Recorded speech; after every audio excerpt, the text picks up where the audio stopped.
Coaching centre की science class में आप सबका वेलकम है। आज हम पढ़ने वाले हैं मनुष्य में पोषण। मनुष्य में पोषण 5 प्रक्रियाओं द्वारा होता है।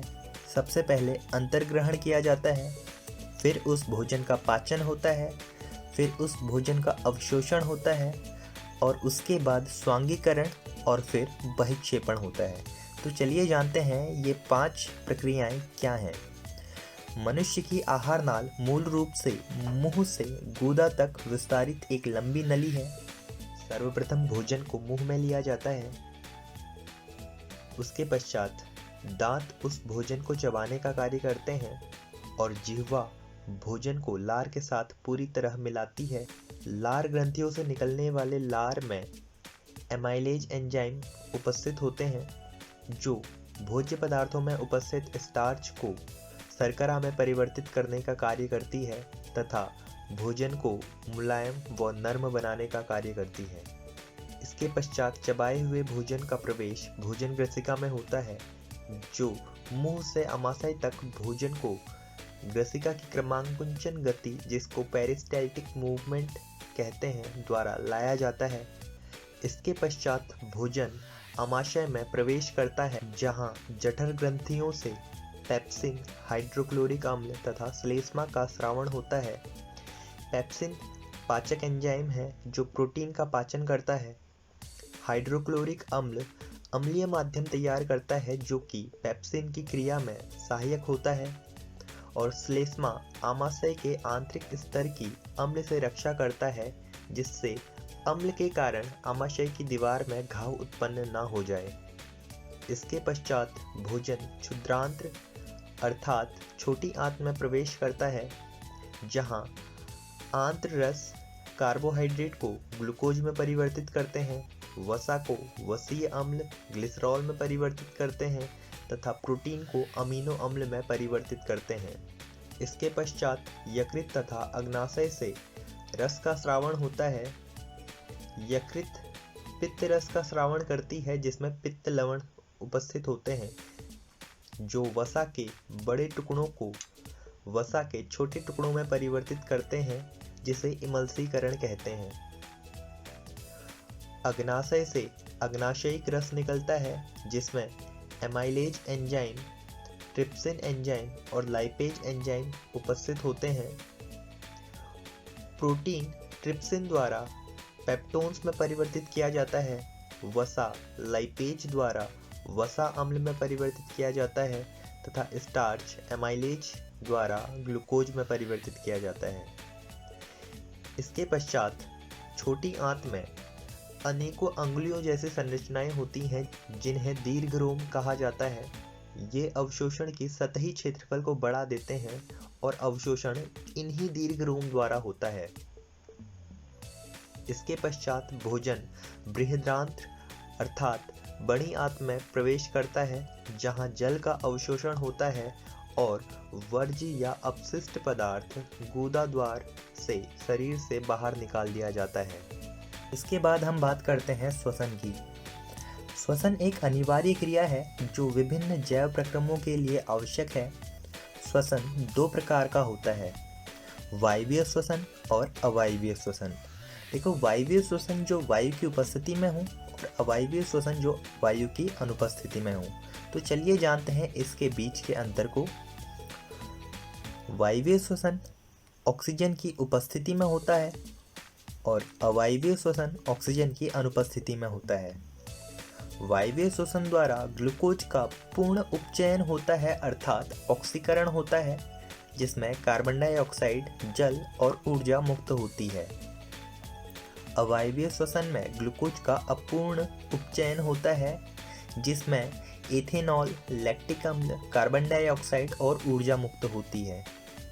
अर्थात जितने भी अल्कोहल होते हैं अर्थात पेय पदार्थ होते हैं, इनका निर्माण अवायवीय श्वसन द्वारा अवायवीय जीवाणुओं द्वारा ही इसको तैयार किया जाता है। फिर वायवीय श्वसन यह कोशिका द्रव्य व माइटोकॉन्ड्रिया में होता है और अवायवीय श्वसन केवल कोशिका द्रव्य में होता है।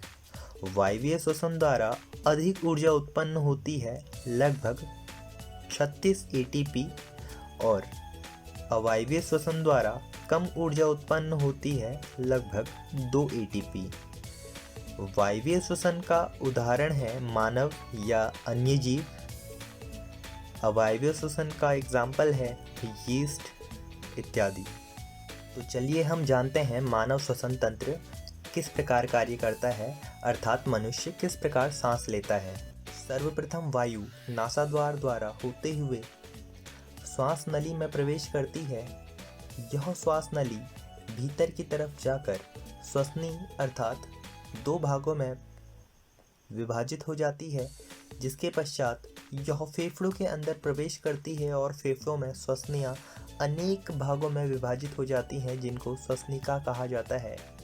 श्वसनिका के अंतिम छोर पर कुपिका कोश उपस्थित होते हैं, जिसमें रुधिर वाहिकाएं उपस्थित होती हैं। इन रुधिर वाहिकाओं में शरीर के अन्य भागों से वह रक्त आता है जिसमें ऑक्सीजन उपस्थित नहीं होता। कुपिका कोश से वायु से ऑक्सीजन रुधिर वाहिकाओं में आरबीसी द्वारा ग्रहण कर लिया जाता है।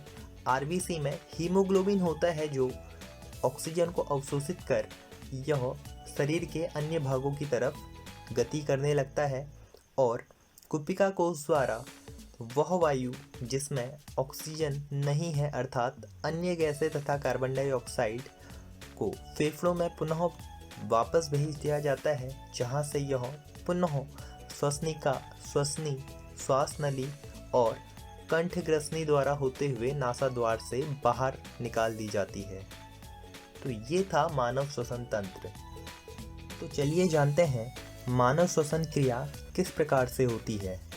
मानव श्वसन क्रिया 2 भागों में पूर्ण होती है, जिसमें हम सांस लेते हैं अर्थात अंतः श्वसन करते हैं और सांस को बाहर छोड़ते हैं, जिसको उच्छ्वसन भी कहते हैं।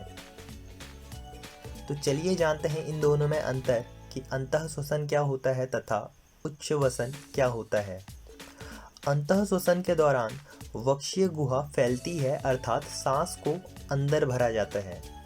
उच्छ्वसन में वक्षीय गुहा अपने मूल आकार में वापस आ जाती है अर्थात सांस को बाहर निकाला जाता है।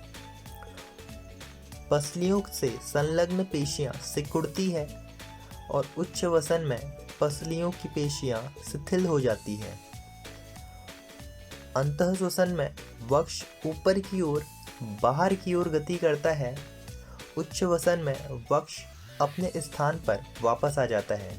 अंतः श्वसन में गुहा में वायु का दाब कम हो जाता है और वायु फेफड़ों में भरती है। उच्छ्वसन में गुहा में वायु का दाब बढ़ जाता है और वायु अर्थात कार्बन डाइऑक्साइड फेफड़ों से बाहर निकलती है। तो चलिए जानते हैं कुपिका रक्त व ऊतकों के बीच गैसों का आदान प्रदान कैसे होता है। देखो, वायु जो ऑक्सीजन से समृद्ध होती है वो कुपिका से होते हुए रक्त वाहिका में प्रवेश करती है। रक्त वाहिका में उपस्थित ऑक्सीजन आरबीसी में हीमोग्लोबिन के साथ मिलकर ऑक्सी हीमोग्लोबिन बनाती है, जो धमनी द्वारा ऑक्सीजन ऊतकों में पहुंचाती है तथा ऊतक में ग्लूकोज का ऑक्सीकरण होता है और इसके पश्चात कार्बन डाइऑक्साइड का निर्माण होता है। इसके विपरीत ऊतकों में निर्मित कार्बन डाइऑक्साइड रक्तवाहिका में प्रवेश करती है और रक्तवाहिका से होते हुए विसरण द्वारा कार्बन डाइऑक्साइड कुपिका में विसरित हो जाती है और कुपिका कोश में विसरण के माध्यम से कार्बन डाइऑक्साइड नासाद्वार द्वारा बाहर निकाल दी जाती है। अर्थात ये 2 प्रक्रियाएं हैं जिसमें अंतः श्वसन तथा उच्छ्वसन की क्रिया हो रही है। पहली प्रक्रिया अंतः श्वसन की थी जिसमें हम ऑक्सीजन को ग्रहण कर रहे थे और दूसरी प्रक्रिया उच्छ्वसन की थी जिसमें हम कार्बन डाइऑक्साइड को बाहर निकाल रहे थे।